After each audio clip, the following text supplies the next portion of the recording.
नमस्कार दोस्तों मैं सत्यम आप लोगों का स्वागत करता हूं।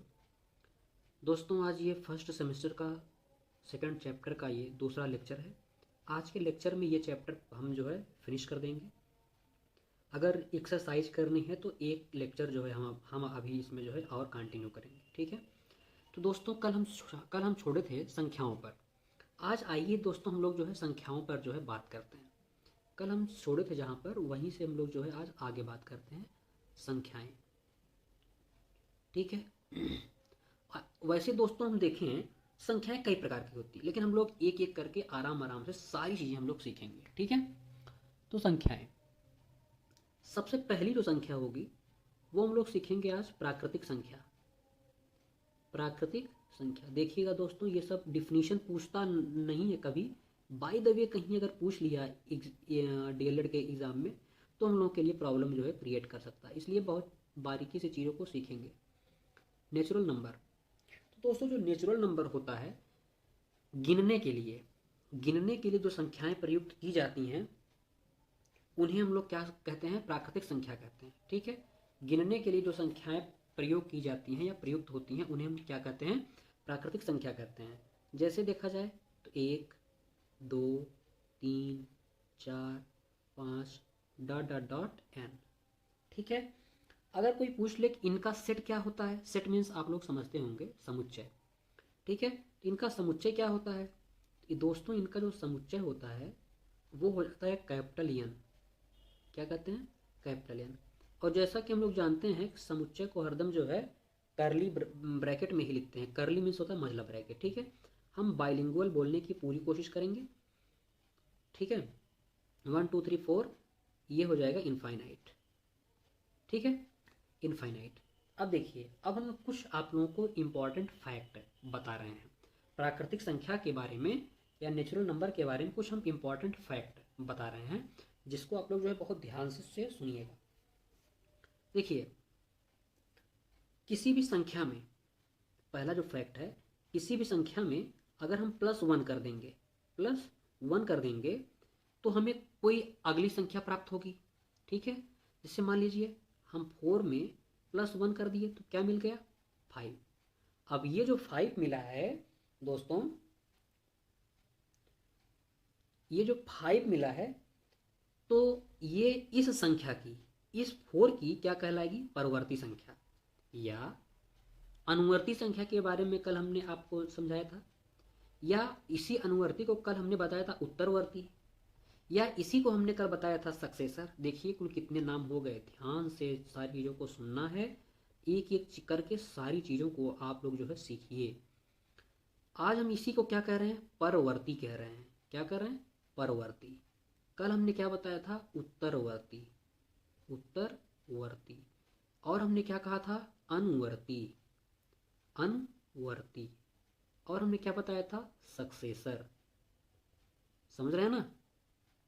तो +1 करने पर जो संख्या प्राप्त होगी पूर्व संख्या की क्या कहलाएगी, परवर्ती कहलाएगी, उत्तरवर्ती कहलाएगी, अनुवर्ती कहलाएगी और सक्सेसर भी कहलाएगी। चलिए ये हो गया। इसी प्रकार से दूसरा जो पॉइंट है इसी का उल्टा है।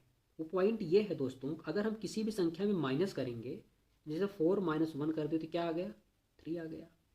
अब ये 3 क्या क्या कहलाएगा, इस संख्या का मतलब 3 जो है, जो प्राप्त हुई संख्या है पूर्व संख्या की, क्या कहलाएगी, ये कहलाएगी प्रेडिसेसर, प्रेडिसेसर।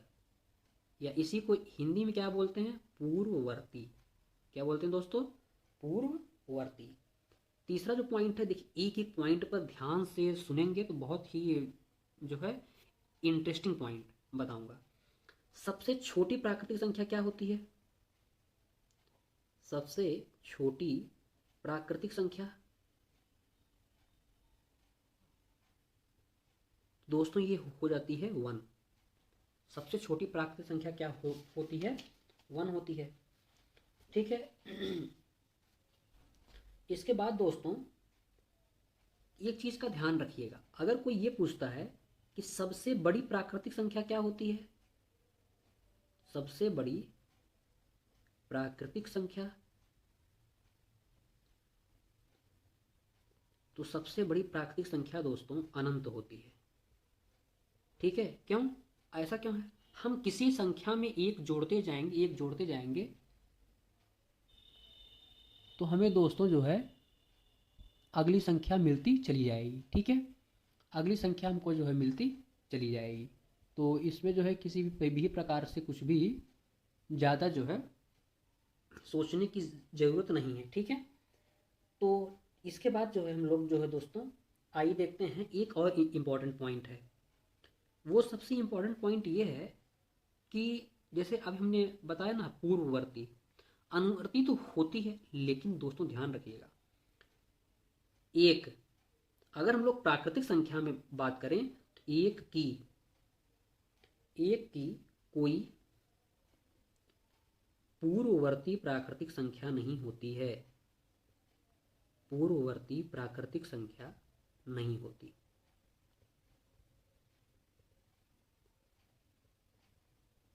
ठीक है, ये इतने 5 जो है बहुत ही इंपॉर्टेंट पॉइंट हैं, ये कहीं भी पूछे जा सकते हैं। अब देखिए, अब हम लोग बात करते हैं पूर्ण संख्या की।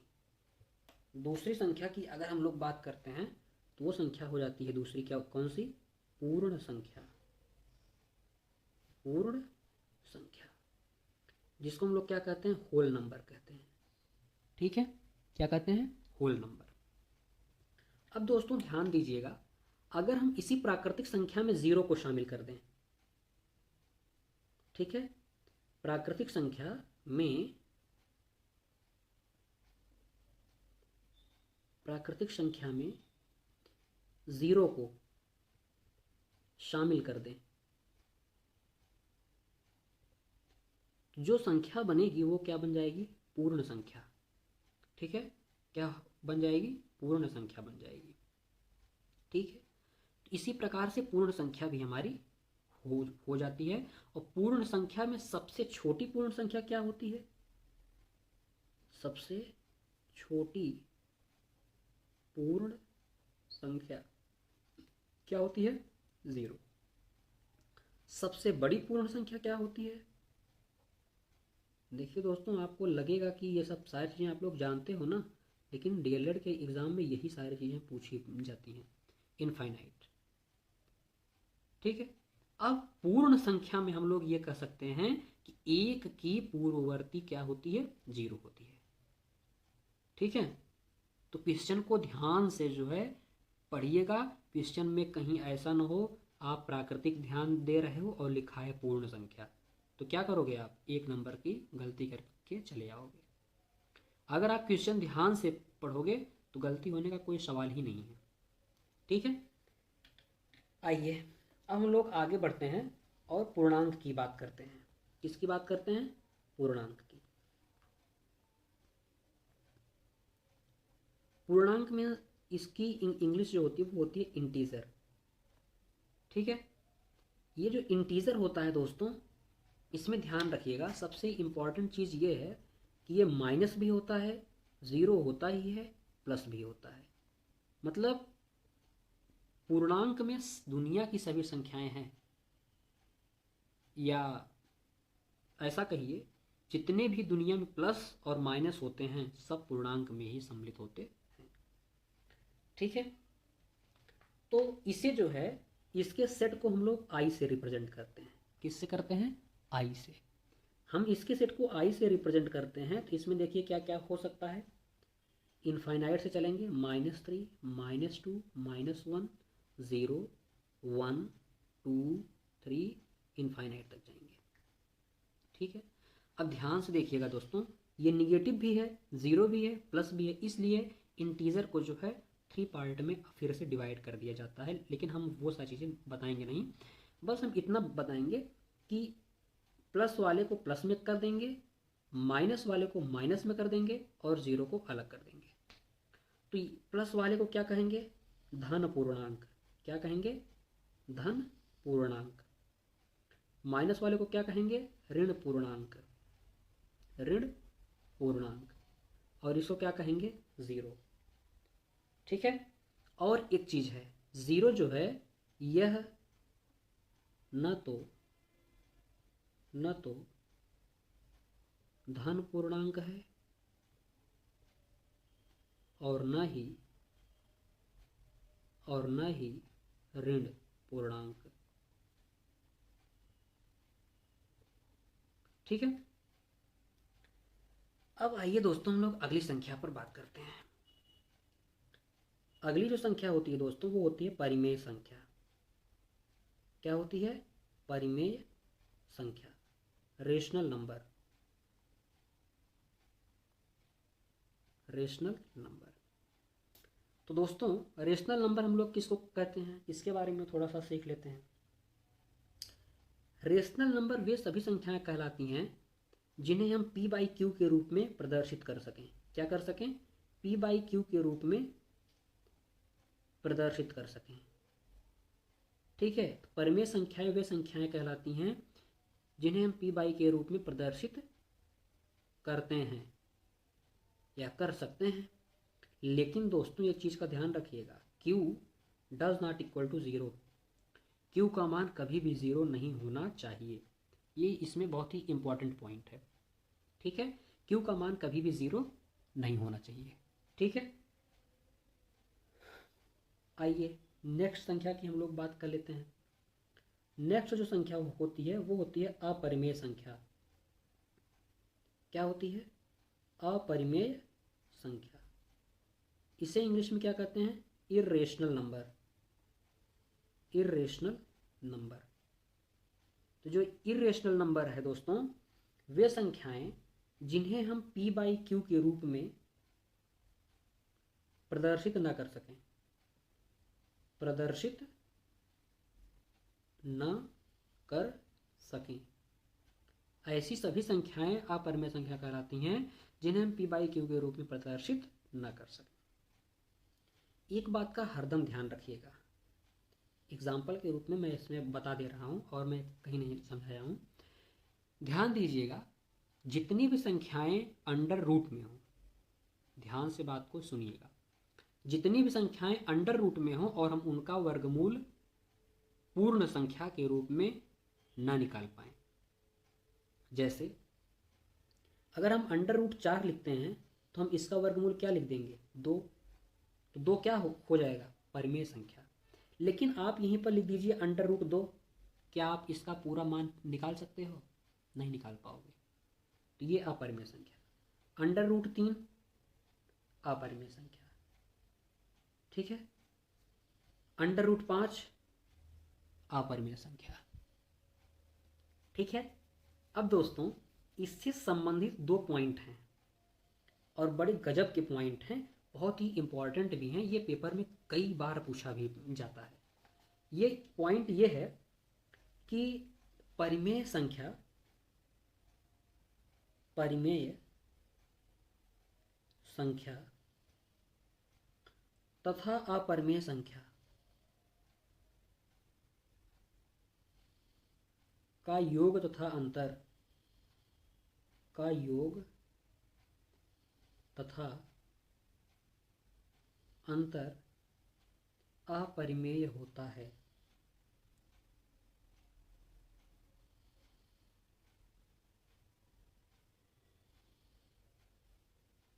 क्या होता है दोस्तों? अपरिमेय होता है। इसी प्रकार से दूसरा जो पॉइंट है वो अगर हम गुणनफल भी देखें, ठीक है, तो जो गुणनफल भी होता है परिमेय और अपरिमेय का, वो भी क्या होता है? अपरिमेय होता है। अब आइए इसके बारे में थोड़ी सी चर्चा कर लेते हैं। कैसे?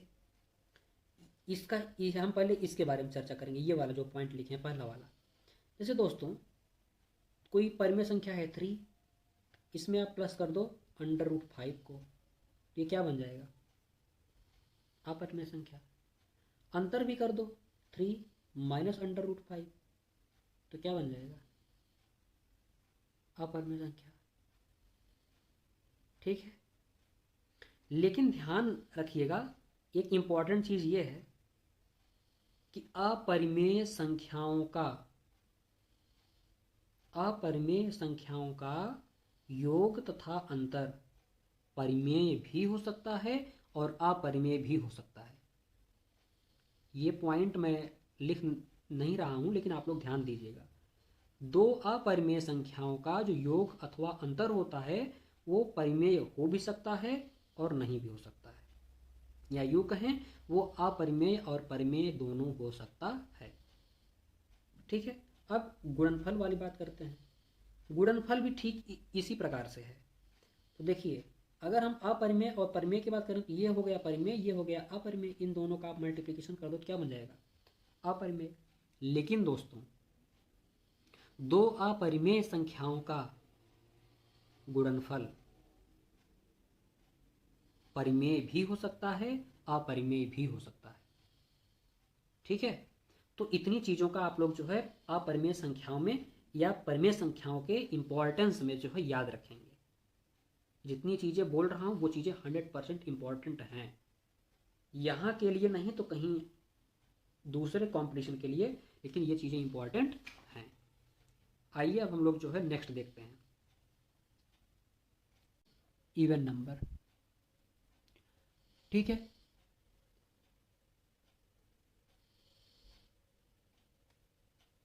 जो ये इवन नंबर होता है दोस्तों, अब जो भी चीज़ें बची हैं ना, बहुत छोटी छोटी चीज़ें हैं, आप लोग ये सब जानते होंगे। इवन नंबर जो होता है, इवन नंबर वो होता है जिन संख्याओं के अंत में क्या क्या आ जाए, 0, 2, 4, 6 और 8 आता है, वे संख्याएं क्या कहलाती हैं? वे संख्याएं कहलाती हैं सम संख्याएं। ठीक है, जिन संख्याओं के अंत में ये चीज़ें आ जाएं वो संख्याएं क्या कहलाती हैं? सम संख्याएं कहलाती हैं। ठीक है, या एक डिफिनीशन है इसकी, और वे संख्याएं जो 2 से पूरी तरह से विभाजित हो जाएं वो क्या कहलाती हैं? सम संख्याएं। अगली संख्या के बारे में जानते हैं हम लोग, विषम संख्याएं। ऑड नंबर क्या है? Odd number.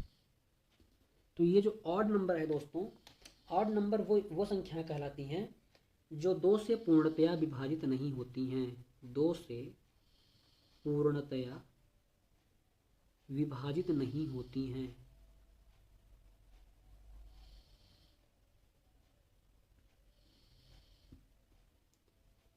इसका मतलब है कि इन संख्याओं के अंत में क्या आएगा? 1, 3, 5, 7, 9, 1, 3, 5, 7, 9। Those numbers which are not divisible by या नॉट कंप्लीटली डिविजिबल बाई 2। ठीक है, वे संख्या क्या कहलाएंगी? विषम संख्याएं कहलाएंगी। अगली जो संख्या आती है दोस्तों, वो आ जाती है अभाज्य संख्याएं। क्या आती है? अभाज्य संख्याएं। शायद दोस्तों अभाज्य संख्याओं को कहते हैं प्राइम नंबर। क्या कहते हैं? Prime number. देखिए, अभाज्य संख्या 2-3 संख्याएं हैं इसमें, उनको समझना बहुत बहुत ही जरूरी है। अभाज्य संख्याएं वे संख्याएं कहलाती हैं जो स्वयं और एक से डिविजिबल हो जाएं, होती हैं, वे संख्याएं क्या कहलाती हैं? अभाज्य संख्याएं कहलाती हैं। क्या कहलाती हैं? अभाज्य संख्याएं कहलाती हैं। ठीक है, अगली चीज़ के बारे में हम लोग देखते हैं। अच्छा, थोड़ा सा इसमें जो है कुछ पॉइंट हम लोग और, जैसे हाँ, कुछ पॉइंट हम लोग और इसमें देख लेते हैं कि एक जो 1 है, 1 ये neither prime number nor composite number. ठीक है, इसका मतलब ये है एक ना तो भाज्य है और ना ही अभाज्य है।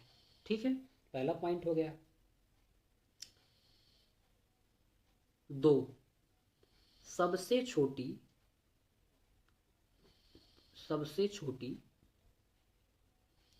अभाज्य संख्या। ठीक है, और देखिए, 2 सबसे छोटी सम अभाज्य संख्या।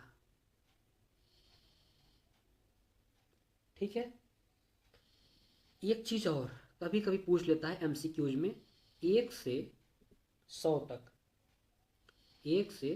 तक कुल 25 अभाज्य संख्याएं होती हैं। कितनी? 25। इससे ज़्यादा आप लोगों को जानने की ज़रूरत नहीं है। ठीक है। अब कभी कभी पूछ लेता है, चलिए वो तो अभी क्वेश्चन बताएंगे, अभाज्य गुणनखंड के बारे में बताने वाला था, लेकिन छोड़िए, अभी वो सारी चीज़ें बाद में देख लेंगे। अगली चीज़ देखते हैं, यहाँ पर दोस्तों एक डिफिनीशन इसकी और बन सकती है अभाज्य संख्या की, जिसके केवल दो गुणनखंड हों। ठीक है, जिसके केवल दो गुणनखंड हों, वो क्या कहलाती है? अभाज्य संख्या कहलाती है। अगली संख्या है दोस्तों भाज्य संख्याएं या भाज्य संख्या, इसको बोलते हैं कंपोजिट नंबर। तो दोस्तों भाज्य संख्या हम लोग उसको कहते हैं वे संख्याएं जिनके दो से अधिक गुणनखंड होते हैं, दो से अधिक गुणनखंड होते हैं। ठीक है, इसमें कोई भी की पॉइंट नहीं है। हाँ ये है कि सबसे छोटी भाज्य संख्या क्या होती है, तो वो है 4। ठीक है, सबसे छोटी भाज्य संख्या क्या होती है? 4।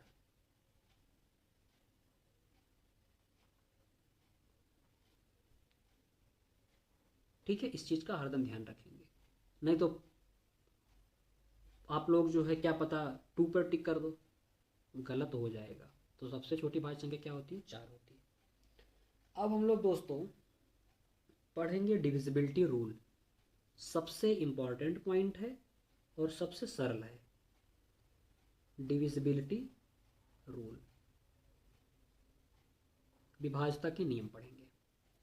चलिए देख लेते हैं, दो का विभाज्यता नियम, विभाज्यता नियम, बस ये लास्ट पॉइंट है ये। तो दोस्तों जो दो की विभाज्यता का नियम है, जिन संख्याओं के अंत में 0 आएगा, 2 आएगा, 4 आएगा, 6 आएगा, 8 आएगा, वो संख्याएं 2 से विभाजित हो जाएंगी 100%। ठीक है, आगे आइए हम लोग देखते हैं,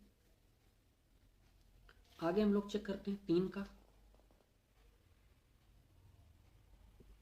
3 का विभाज्यता नियम।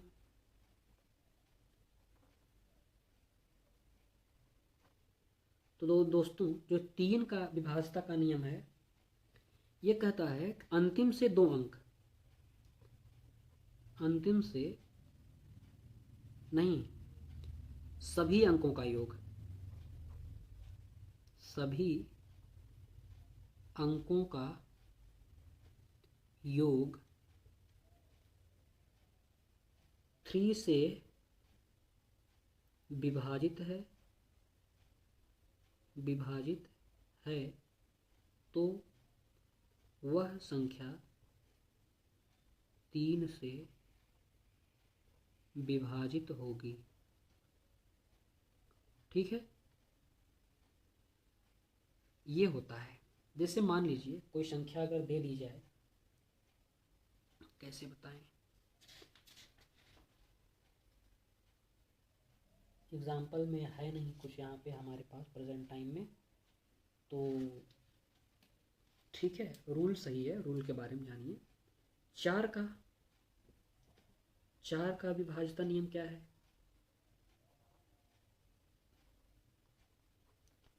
दोस्तों 4 का जो विभाज्यता का नियम है वो ये है, अंतिम से 2 अंक,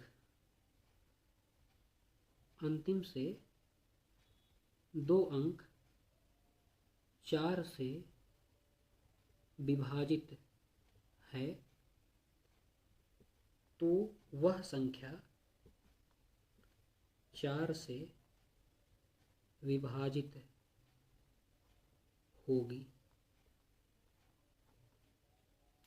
ठीक है, अगला आइए देखते हैं 5 का विभाज्यता नियम।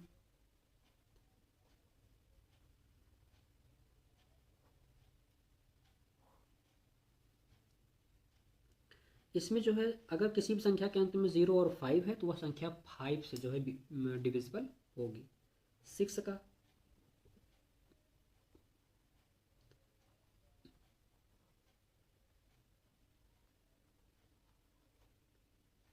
दोस्तों 6 का विभाज्यता का नियम ये होगा, जो संख्या एक साथ 2 व 3 दोनों से विभाजित होगी वह 6 से अवश्य विभाजित होगी।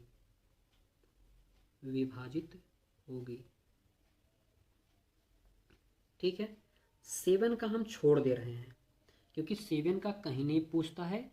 हाँ, 7 का थोड़ा सा उल्टा पुल्टा करके है, लेकिन उतना ज़्यादा डिफ़िकल्ट भी नहीं है। लेकिन हम बता दे रहे हैं कि कहीं पूछता नहीं है, इसीलिए हम भी बताने के इच्छुक नहीं हैं। ठीक है, लेकिन अगर आप लोग कहें तो हम बता भी देते हैं। चलिए ठीक है, बता ही देते हैं। थोड़ा सा इसमें जो है 7 वाले में एग्जाम्पल लेकर के समझाना होता है, लेकिन इससे पहले हम जो है 8 का, 9 का, 10 का बता देते हैं पहले, तब 8 का देखिए। 8 का जो विभाज्यता का नियम है वो क्या होता है, अंतिम से 3 अंक,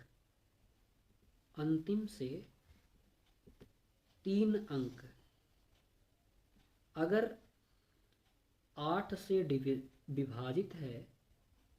विभाजित होता है तो वह संख्या 8 से विभाजित होगी। ठीक है, अगला देखते हैं 9 से विभाज्यता का नियम। तो 9 से विभाज्यता का जो नियम होगा वो ये है कि सभी अंकों का योग, जो 3 वाला है वही होगा, सभी अंकों का योग। अगर 9 से विभाजित है तो वह पूरी संख्या जो है 9 से विभाजित हो जाएगी। 10 का दोस्तों क्या है, 10 का दोस्तों ये है कि उस संख्या के अंत में 0 आएगा। ठीक है, 0 आएगा तो वो संख्या जो है 10 से विभाजित हो जाएगी। 11 का भी समझा दें, देख लीजिए।